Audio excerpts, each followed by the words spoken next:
I'm going to wear my glasses. First podcast with glasses, 2023. Are you gonna? Oh, okay. Congratulations. You know, I feel like you all of a sudden, because you've been struggling with your eyesight for the last year, right? I mean, it's kind of been something. 6 months. I would not say 6 that. months. 6 months. Okay. Yeah. 6 months. Is that fair? Mm-hmm. And I feel like in the last 2 weeks, 3 weeks, 2 I weeks, accepted it. You just said, you know what? I have eye problems, and I'm just going to own it, and I'm going to let the world know. Well, when I go all in. I know. That's totally so shocking with you. I cannot believe that you go all in on something. I changed my font from 12 to 14. Did you talk about it in the message for too? Preaching? And Ron goes, "Hey, don't worry, buddy. I won't tell anybody." I go, "Appreciate it." My introduction. I got to tell you what I did.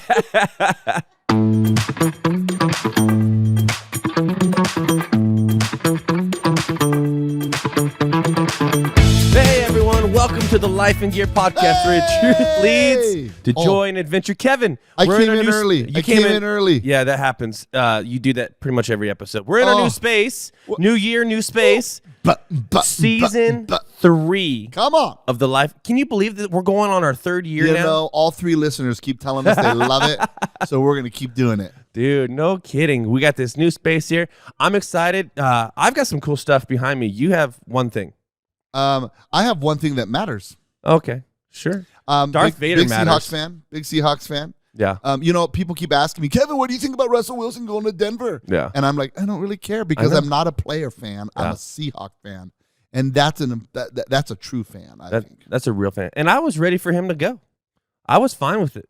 Yeah, I was too because I'm seeing the results I knew that we were getting. Yeah. Look at what he's doing in Denver. Yeah. Absolutely nothing. Yep, that's true. That's true. You know what, though? That's helping us because we're going to get a great draft pick. But this is not a sports podcast. No. But I have a 12 behind me because I'm a big Seahawk fan. Yeah. So I am a member of the Seahawks. Yes. We had a lot of fun on our last episode. It was fun. Tanya, you did a great job. Phenom. Boom. She's a phenom. Like a female nominal. No, that's not how that meant. She's a phenom. Oh, okay. Yeah. I'm not really good at we pop had so much stuff. So we did a poll about thank you notes. if you should do thank you notes or not. Yes. Andy, what were the results again? She doesn't have a mic, so you're gonna have to just tell me. 74% said no. That means we're in great communication with the people around us. 74 is huge unity. I mean, America can't vote on anything and not get 51-49. I know. And we got 75. That means it's almost biblical truth. Oh, okay. But okay. No, not really. Easy there. Oh, you know what, though? I was the beneficiary of how to give a great gift. Great word choice there. Because beneficiary. More than 3 syllables. Yeah. I practiced it last night. Because I had a package arrive in the mail, and it had my name on it. Yes. From Amazon. Ooh. And I opened it up, and it was a case of orange Tic Tacs. Not like one thing. It was an Amazon case. Yeah, and I'm like, who got? Because orange Tic Tacs are my favorite. Sure. And I always take them when I go off roading. I take orange Tic Tacs with me, and I'm like, who got this? I think I thought I had opened up a Christmas present early, so I emailed or I texted all my family, hey guys, who got nobody in my family got the orange Tic Tacs. Oh wow. And so finally there's this one guy named Mark on my off-roading group who he got me orange Tic Tacs the other day when we were out, and I texted him, I go, did you send orange Tic Tacs? And here's what he said. You know, I listened to the podcast on how to get a great gift, and that idea came to me, and I thought I'd act on it. What a dude. Oh, thank you, Tanya, for setting him up for success. So I was pretty pumped about that. That's very cool. Now I'm addicted, and I'm halfway through them. Wow, congratulations. Do you know it says 0 calories? Doesn't mean, okay. All right, let's move on. What are we going to talk about? We're going to talk about, okay, let's have some fun. We have a somewhat serious conversation that we're going to have. But we're going to have. Yeah, I think this is going to be helpful for a lot of people. It's going to be helpful for a lot of people. Yeah. We're going to talk about how to grieve. How to grieve. Yes. Somebody might be going right now. Yeah. They might be looking at this and going, wait, what happened to their setup? It's all different. Yeah. And they're grieving the change. Oh, wow. Of a new setup that we have because it's season 3 of the LifeNGeer podcast. And we are starting in this January with a new format and I'm pretty excited about that. Yeah, I don't know if anyone's grieving the change, but that's, you never know.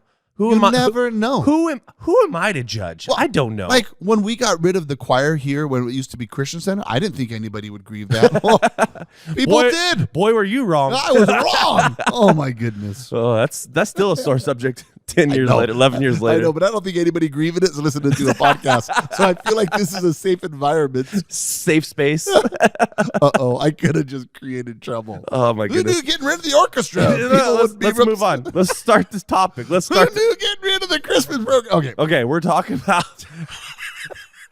He took his medicine. He did not take his medicine today. I'm in. That CPAP machine hit hard last night, huh? Oh, I slept well last night. That Darth Vader CPAP machine in your teeth. Did you put Tic Tacs in it or something? That is brilliant. I will tonight. That is awesome.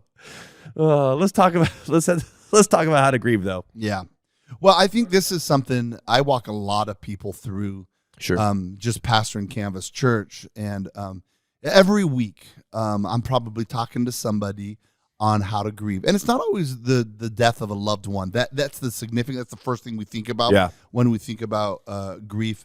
But there's a lot of things that people grieve, and they don't realize they're grieving. Mm-hmm. And so they have all these emotions, and they don't know what to do with them. Yeah. And it's because they're grieving. And when you can learn how to grieve and understand, you know what, I have all these emotions, and I'm grieving.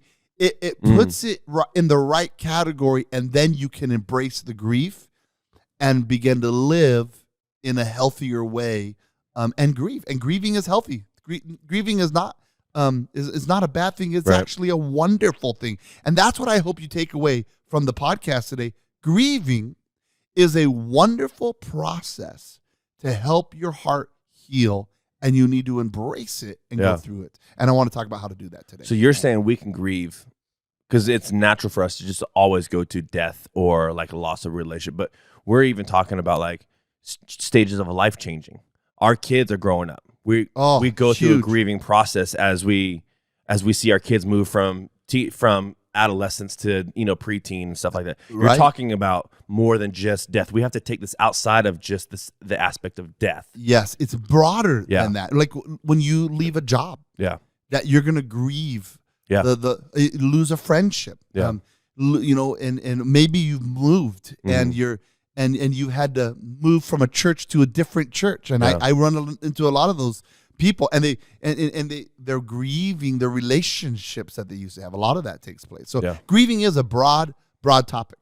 And I think that in itself is a big thing for people to recognize as we start this, because what's going to happen as we start these details, they're going to say, "Oh, I was grieving in that. I didn't realize that." Right. And then they're going to be equipped to be able to go, now I know why I'm feeling the way I'm feeling and how to process those emotions in a healthier way. Yeah. Absolutely. Yeah. In fact, I think let's start off with a very basic thing. You could Google this and find this information. So many of you listening will be aware of this. There's 5 stages of grief. Okay. Some you'll find that there's 7 stages of grief, and they just add 2. One is shock and one is testing. But I want to talk through the 5 stages, and then I want to make it a little bit more practical from the stages and give a few ways to manage grief. Okay.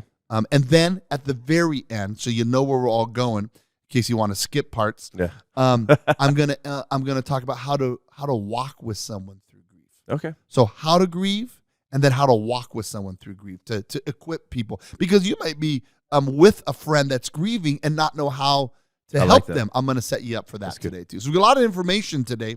So let's jump right into the first of 5. Okay, and the first 5, I'm gonna let you tell me what it is. The first 5 is denial. So tell me what the first one is. What do you mean? What is the first stage of grief? Denial. No, tell me first. I'm denying you. See, that was. Sometimes I think I'm hilarious. Did you guys think that was funny? They're both laughing. No. They're both like, camera, shoot him. They were laughing at your reaction to how funny you thought you were. Anyways, so denial is the first stage. We shouldn't laugh this much about grieving. The first stage is... It's not just death. That's right.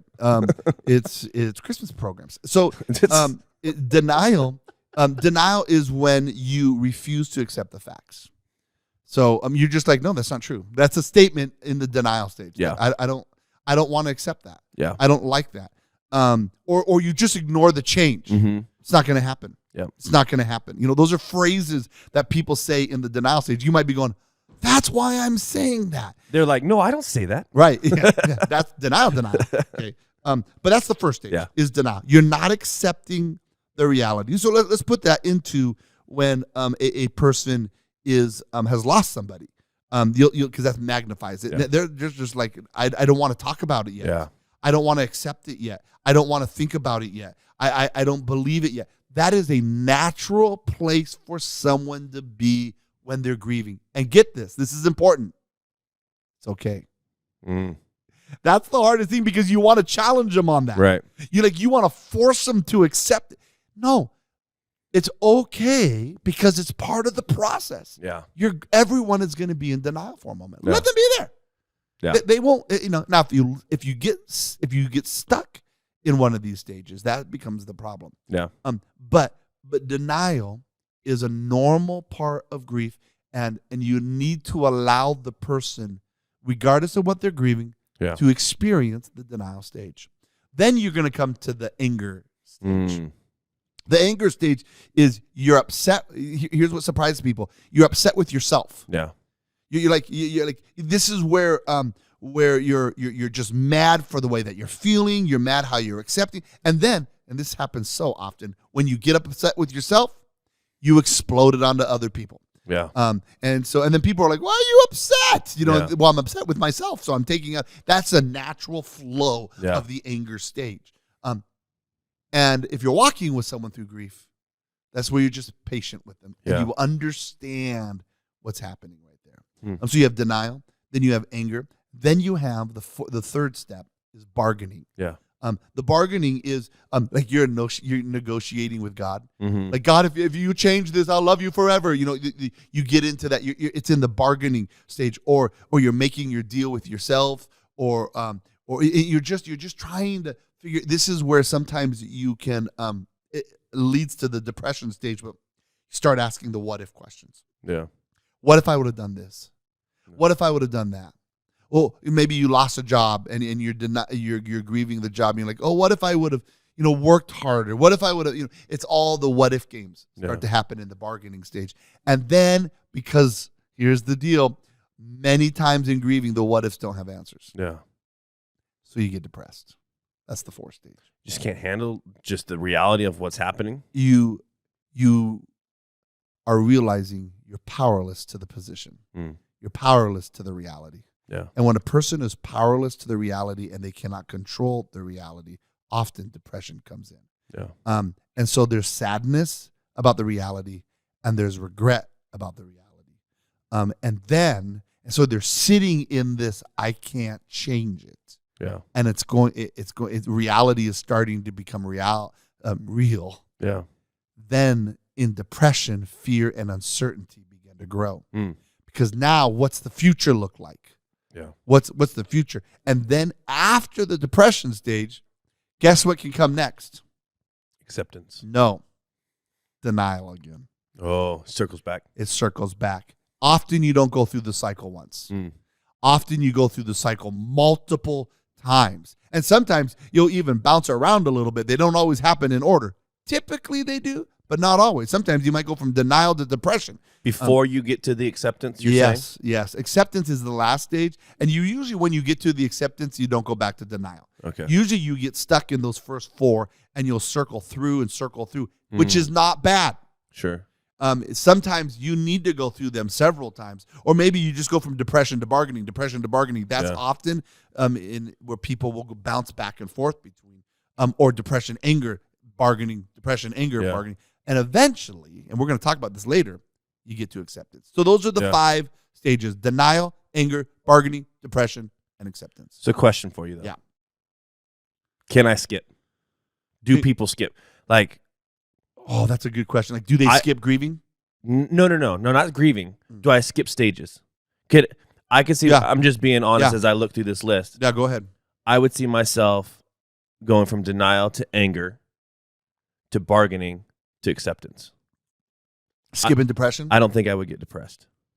You probably could skip them, but knowing you, you're camping in depression. You've built a home in depression. I think I think you can skip them. And I don't know if it's healthy. Okay. There's something that's healing when you're real with yourself. Yeah. Going through the process. Remember, grief is not a negative thing. It's a healthy thing. Sure. So why would you skip? So sometimes, and depression it has a negative connotation. But I think when you to say, you know what, I'm scared of the future. And I recognize the loss that's there. And I don't know how I'm going to be able to process some of those things. That's healthy. Right. Like what I just did there was healthy mm-hmm. because it's remember what depression is? It's accepting the reality. Mm-hmm. So you're like going, I now recognize I'm not in control of this. Now that depression might be just a shorter period. Sure. But it's what's going to lead to the acceptance. Yeah. Does that make sense? Yeah. That makes sense. This sounds different, but I think let me give this in a more practical way and illustrate it. There's a few things, like 7 things that I want to talk about. Because I think oceans are a wonderful example of grief. I love this example. I've heard this before, and I like this a lot. Yeah, I think I like, side note, mm-hmm. I love swimming in the ocean. Yeah. Like I am built to swim in the ocean. Why do you say that? People have mistaken me for a buoy because I'm... no, they have. You know, when I'm out swimming, people just swim out to you. They're like, this is a human, not a buoy. Okay, first of all, let me give you a couple of reasons why I'm like, people mistake me for major ships. Avoid me. Watch out for that one. Well, here's why. First of all, my chest has never seen the sun. Okay, so when I go swimming in the ocean, it did that one time on that one video that your son posted or we posted of you when you were going after your fishing pole. That was just your legs. That was just my your legs. I swam with a shirt on. Okay? But when I go in the ocean, sometimes I'll take off my shirt. Okay? Man. And I am as white. Like I mean, the sun reflects off of me and blinds just porcelain-like skin. And imagine. I bounce. I'm very buoyant. Yeah, very buoyant. So I bounce in the water like a buoy. And anyway, how did we get here? You took us there. You said you love the ocean. I do. I love to swim in the ocean. You know, I've swam. Have you ever been like close to a shark? Have you ever been stung by a jellyfish? You ever stepped on a jellyfish? No. None of those. Those things are so rare and few between. That's not true. Yeah. Not very many people more people get bit by rattlesnakes than sharks. Okay. Andy, could you look that up? I don't know if that's a true statement I just made. The jellyfish thing, though, is real. We need to know. Tanya and Andy, can you find out jellyfish thing is real? Bit by more in a year, sharks or snakes? Okay. I would say snakes. I'm not arguing that. I'm just saying jellyfish thing is real. People get stung by jellyfish a lot. Okay, I don't really care. That feels right. When I'm I like to swim in the oceans. I have swam in many bodies of water. I have swam in the Pacific Ocean. Okay. I have swam in the Atlantic Ocean. Okay. I have swam in the Gulf of Mexico. Ooh. Which is part of what ocean? Pacific. Oh my goodness, no, it's part of the Atlantic. This is going to be fun. Let's get do some geography. I knew that was wrong as soon as I said it. It didn't feel right. I have swam in the Sea of Cortez. Wow. Oh, I got a story about that. I jumped off. I was on a fishing boat in the Sea of Cortez. What ocean is the Sea of Cortez? I don't know. Okay. It's in the Pacific Ocean. And it's near Cabo. And I was swimming in the Sea of Cortez, and the guy, I wasn't swimming. I was fishing. I asked the guy. You were buoying in the Sea of Cortez? Well, I was fishing, and I asked the guy, can I jump off the boat into the water? Yeah. He's like, no one's ever asked that before. And I go, I want to swim in the Sea of Cortez. So I jumped off the bow of the boat into the water, and he took off. No, he didn't. Yeah. And he left me swimming. I didn't have a life jacket. Did you have family with you? No, it was just me. Why were you out there with this guy alone? There's so many details that need to be addressed here. I rented him. I mean, that sounds terrible. I rented the boat, and he's the fishing guide. That's how I rented him. And I had another buddy with me, and we were both fishing. And I dove in. He took off, and then I'm swimming out there, and then finally he circles back around and comes pick me up. Yeah. And a mile from where I jumped into the Sea of Cortez, we found the carcass of a whale floating. And he said, those are shark bites out of the carcass of the whale.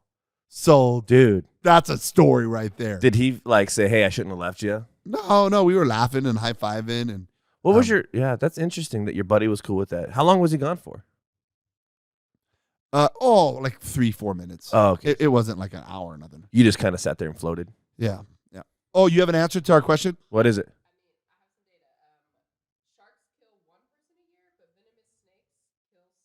So there you go. It's a 1 to 6 ratio. Sharks kill one person a year. Snakes. And I think this is appropriate. Wait, talking what was about snakes? grieving. 6? Six. 6 people. Yeah. So deer are more. I wonder if they're vicious. including like vehicle accidents. Well, sure, but that's a deer. You don't have snakes. You don't have sharks jumping out in the middle of the car. It's true. Okay, so I've also swam in the. This is not going the way I thought. We gotta get moving. Because I also have swam in the Gulf of Guinea. Where's that? What ocean is that? South Atlantic. That's because it's in the notes. Sorry. That's right. I had an opportunity to swim in the Indian Ocean and I missed it. Why did you miss it? I don't even remember. I don't think our tour. So I'm going back someday. But in 2024, I'm swimming in the Arctic Ocean. I'm driving all the way there. Hopefully. So, but why do oceans? Why do oceans? Waves. Why do oceans? Why do waves respond with grief? Thank you for that side note. Mm-hmm. Here's the number one. When you're grieving, I'm just going to talk someone through emotions here. Mm-hmm. When you're grieving, when you're swimming in the ocean, a wave will come. I love waves. Yeah. Love waves. It's my favorite thing to do is play in the waves, surf the waves. But when a wave comes, it picks you up off your feet and you're way in over your head. That's grief. Yeah. The waves of grief come and they pick you up off of your feet. And here's the deal. Here's what you're going to feel. You're in over your head and you're going to drown. Yeah. You're going to drown in grief. That's why grief is sometimes scary for people. Yeah. Because it's a little scary when a wave picks you up off the ground and all of a sudden, when you were having your feet on the sand, now you're in deep water. Yeah. And so you have to learn, because it's a helpless feeling, you have to learn to ride the wave. Yeah. And to ride the wave of grief, you have to feel the feels. Yeah. Acknowledge how you're feeling. Don't beat yourself up. Acknowledge how you're feeling. But you got to control your actions as well. Grief doesn't mean you get to go fly off the handle. Sure. Okay? And what you got to know, this is the great thing about a wave. A wave always puts you back on the ground. Yeah. You will feel over your head in grief, but it's a wave. And that wave of grief will pass and your feet will touch the ground again. And that's point number 2 on that. Grief will put you back on your feet. You have to trust the process. And you're in a different place at that point. That is true, yeah, because the wave has moved you one place or other. And it's usually, if you ride the wave of grief, it'll be in a healthier place. Yeah. Grief will put you back on your feet. You'll get your feet under you again if you learn to ride the time. Just acknowledge it. I'm in over my head right now. Yeah. That will pass. It's just a wave. And when it seems overwhelming, you just have to trust it's going to put you back down. And grief will settle. What's crazy with that is you ride the wave and you feel like, oh my goodness, I'm out of control. I have no control. And then you get your feet back on the ground. And then you're like, wait a minute. That wasn't as bad as I thought. Did that really just happen the way that I thought it did? Right. And you almost start to like question your own sanity when it's heavy grief. Yeah. Of like, I just went through all of that? No. I can't believe. And then it's like, oh, wait, here comes another one. And then a wave comes again because waves keep coming. Yeah. You know, one of the things I'll say here that I think we can be thankful for in the way that we're wired is grief doesn't come as a tsunami.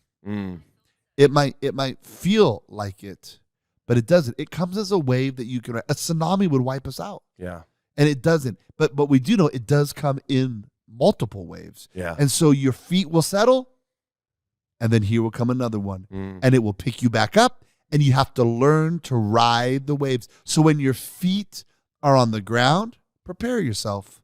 Another wave is coming. And you're going to feel it over your head. And it's okay. Manage the wave.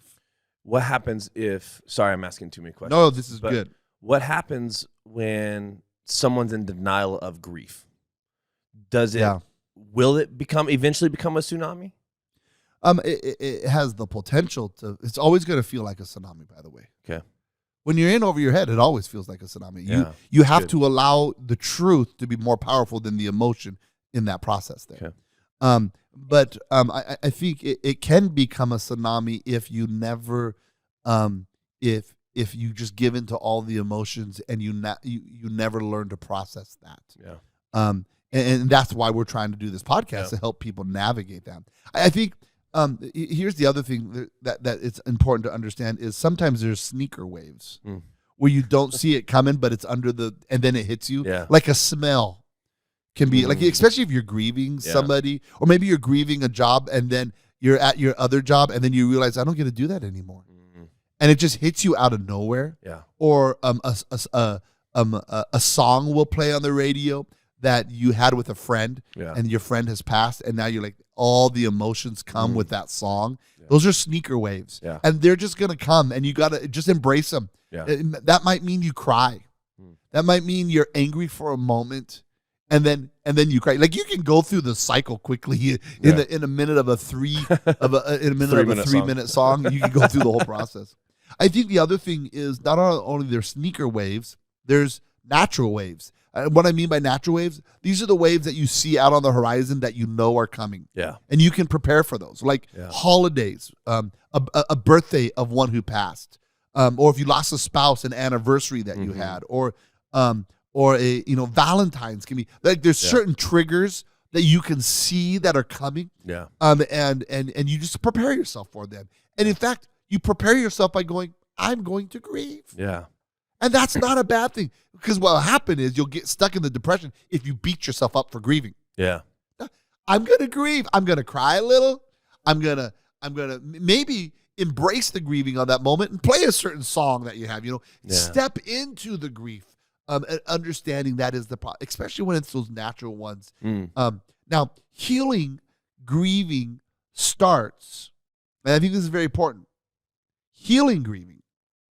The grieving that you start to heal with starts when life starts to get back to normal. So I want to unpack this a little bit. Yeah. I've walked a lot of people through a grief, and what they'll say is you don't start grieving right away. You are in shock grieving for a good season. Sure. And then let's talk about when a person passes and the family's grieving. You're out of rhythm. Yeah. You have family flying in, you're planning a memorial, and then you go through all of that emotion, and it's grieving. There's lots of emotions there. You're probably going through the stages. Yeah. Then everybody leaves. And then everybody is back into their own rhythm. Yeah. Except for you. Yeah. And that's when grieving starts. Yeah. Sometimes people don't really start grieving. You have to grieve, by the way. Yeah. Yeah, you have to grieve. You could put it off. I have known people that waited 7 years before they truly started grieving.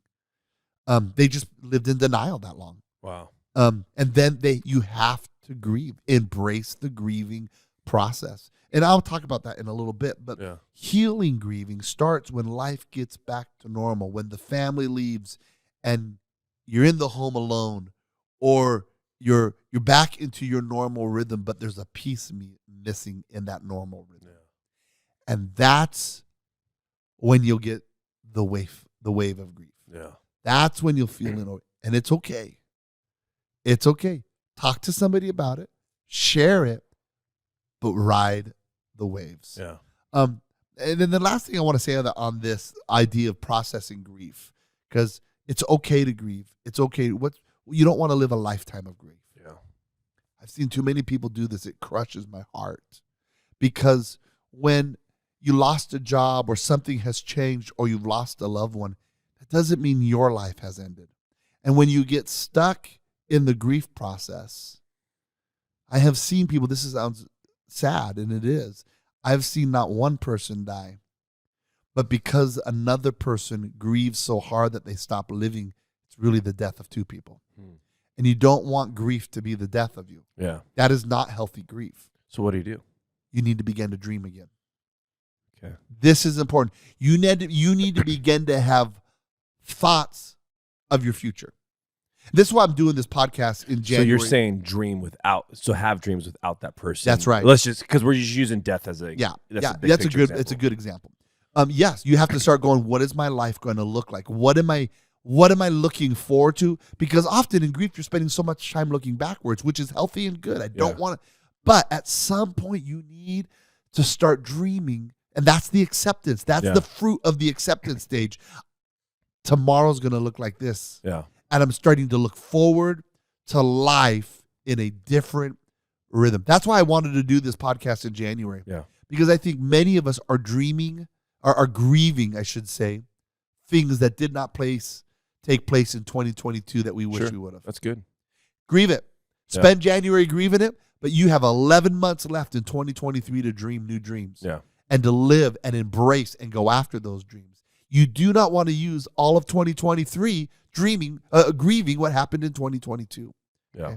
So I think you need to start looking forward. Grieve but dream. And when you begin to look forward, when you begin to dream, when you begin to make plans, and that's what I mean by dreaming. Yeah. Put something on the calendar. Yeah. Put a trip on the calendar. Put a date with the grandkids or your kids, or maybe put a date out there in a year, or that you're gonna start embracing dating again, or something along that line where you're going, I have future in my life. Look at my hands, really going on this. This is my passion about this, because I see so many people who get stuck and they lose way more than the person they lost because they lose themselves. Yeah. We don't want that. You got to dream. Here's what I would say to you. If you're listening here, maybe right now you're crying because you're acknowledging that you're stuck in this cycle, and people will listen to this podcast and grieve again. Sure. And I understand that. Can I just speak to you just for a second? If you've been stuck in this place for longer than a year and you're like, I can't dream because you feel like that's a betrayal to the one that you've grieved, I would encourage you, hear my heart on this, to seek professional help in grieving. Because sometimes you need permission from someone else to help you say goodbye. Yeah. We are built for community. Yeah. And so maybe this podcast is this point right here for you to live your best 2023. You have to step fully into grieving, and you need someone to help you do it. And that might probably be a professional. So I thought it was a silly question, but maybe it's not. That was my question, is there a time frame of like, let's see, because were you talking about death right now? So of like a healthy time. So you're saying basically if you're in this stage of grief for about a year, still you need to seek professional help at that point. I think so. I mean, you've gone through a Valentine's, you've gone through a holiday season, you've gone through that Christmas, that thing. Those are always hard. Yeah. It's my first Christmas without. So I understand that. Right. But if grieving, if the grieving is that's if it's constant. Yeah, and if it's immobilizing. Yeah. If you're not living for the future, that's the warning sign. Yeah. That's the flag that goes, you know what? Maybe not everything. Because I think you always grieve. Sure. You're always going to feel loss, and feeling loss is okay. Yeah. That's not a negative thing. Yeah. Because it is a loss. Oh yeah. But when it stops you from engaging life, that's the red flag. Yeah. That's the red flag. Yeah. Let me shift real quick here. That was and talk about how to be with someone who's grieving. Yeah. Because I think a lot of us we're personalizing it, and we're looking at how to grieve, and then maybe many more of us are going, I know someone who just passed, and I need to be with that family. Yeah. How do you, and I'm going to make this real simple, just 4 quick things, and then we'll be done. Okay. But 4 things to do to help someone grieve. And I think this first one is going to be empowering, and it's going to take a pressure off people. There are no words that you can say that will bring sense to the situation. They're just, the best thing you can do is be present. Yeah. Often when I go to people's houses in the middle of grieving, and I've walked into some very hard scenarios, just me walking into the room and hugging brings a stability to the situation. I don't need to say anything. There's always especially when you're coming into quote unquote help, there's always almost like an expectation though for things to be said. What do you say in those situations? I don't have any. There's no words I can tell you. Is that what you say? No, where does that expectation come from? On ourselves. We put it on ourselves.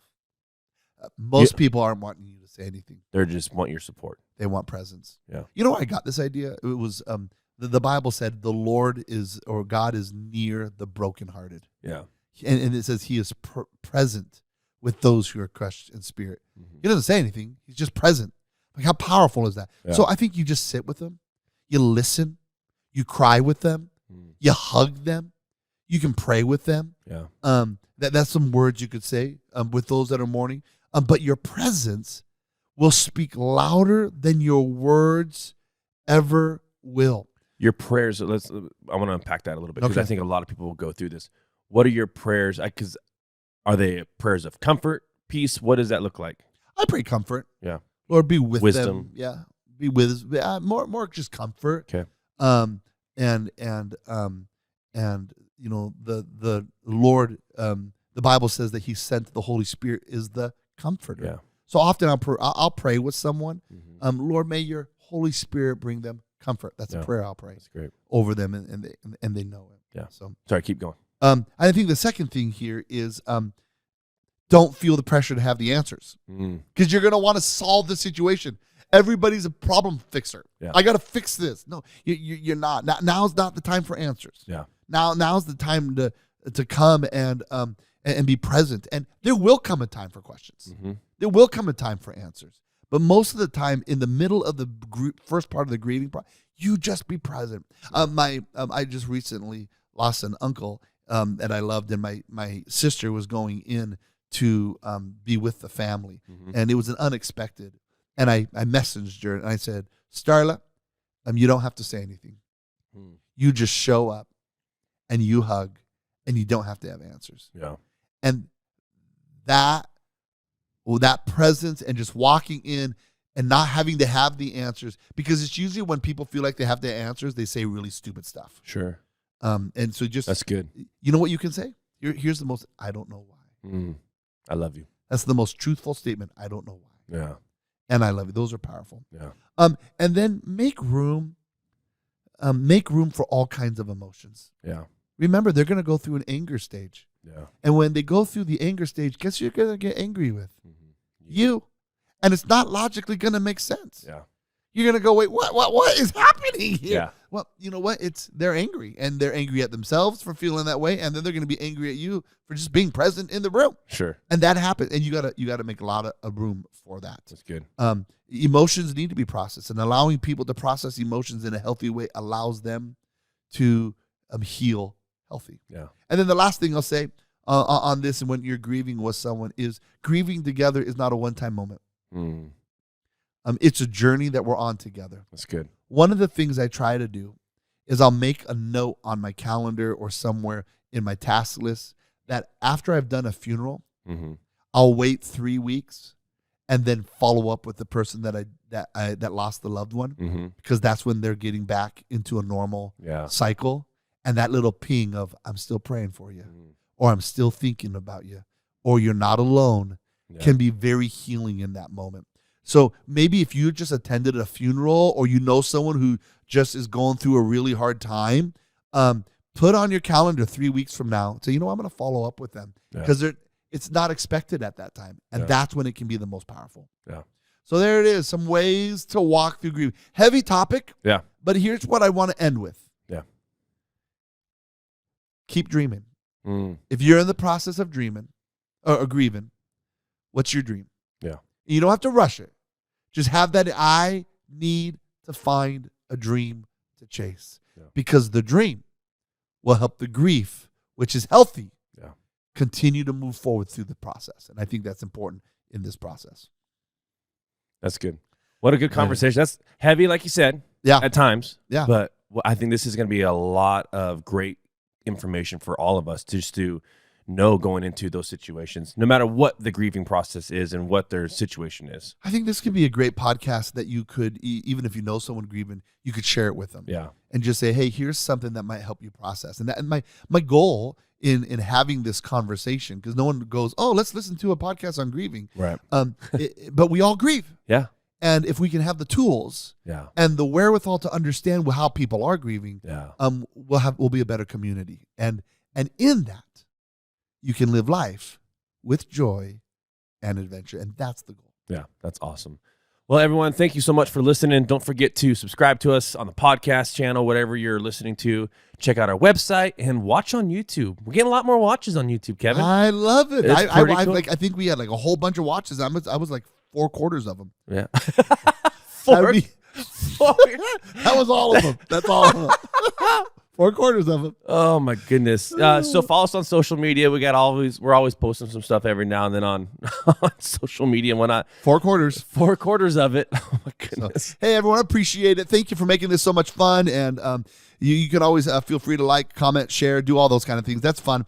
Other than that, have an awesome 2023. It's going to be great. I'm excited for what we have in the future. Got some fun stuff coming up. But for Kevin and myself, we want to say thanks for listening to LifeNGeer podcast, where truth leads to joy and adventure.